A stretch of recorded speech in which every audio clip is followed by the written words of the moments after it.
Most of our perception of reality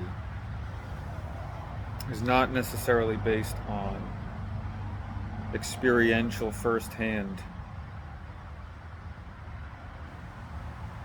experiences, but where we actually are seeing something happen, hearing something happen, feeling something happen,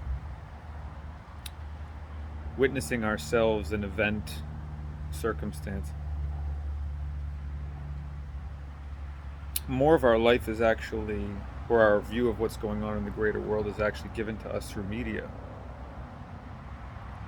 So we're not really interfacing directly with it and forming our own opinions and critically thinking in the situation. We're just observing um, media that we access.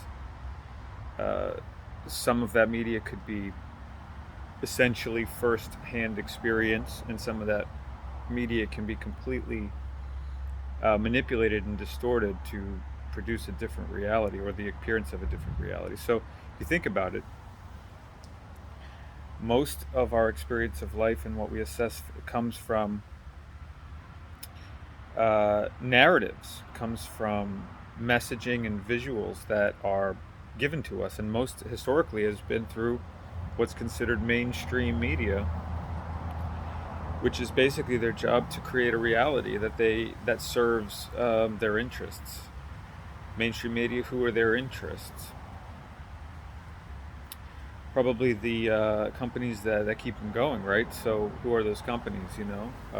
Pharmaceutical companies, military companies, or organizations, large conglomerates that have multiple products, um,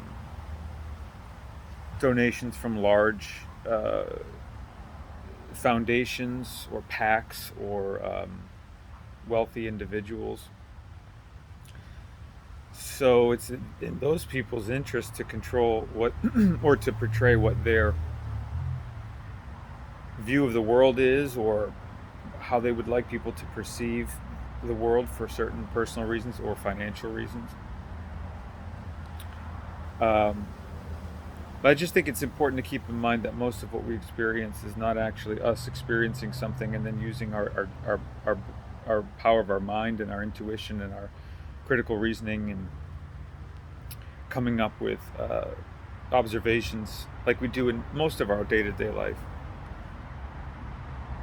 but by organizations that actually have a vested interest in having you see reality in a particular way. And I would just say to people to invite you to be very careful what you take in from outside sources and actually analyze it and actually try to corroborate it and actually try to see if it's what direction it's skewed and who benefits, um, or turn it off, even though it's good to be informed.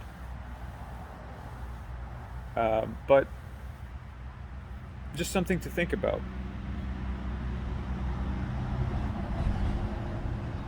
How people who deliberately are masters, deliberately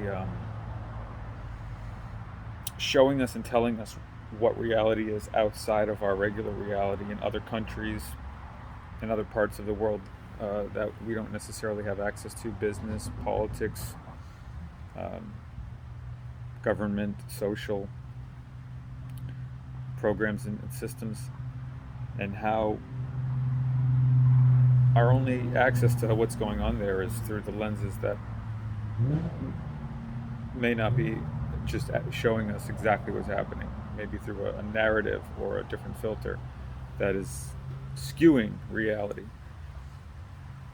And that explains a lot of the divisiveness right now. Some people are actually doing their best to investigate and determine the truth of what's reality, and some people are just repeating what is told to them. It creates these two groups where one side has to believe the official narrative and the other team is trying to completely to disprove that narrative, and you end up with these different realities and ways to observe or think about events outside of our own experience. It creates divisiveness. So I don't have the answer. I just wanted to point out that that happens. So if anyone has any thoughts to say about that, I'd be curious to see what more you can add. Take care. Have a great day. give you something to think about.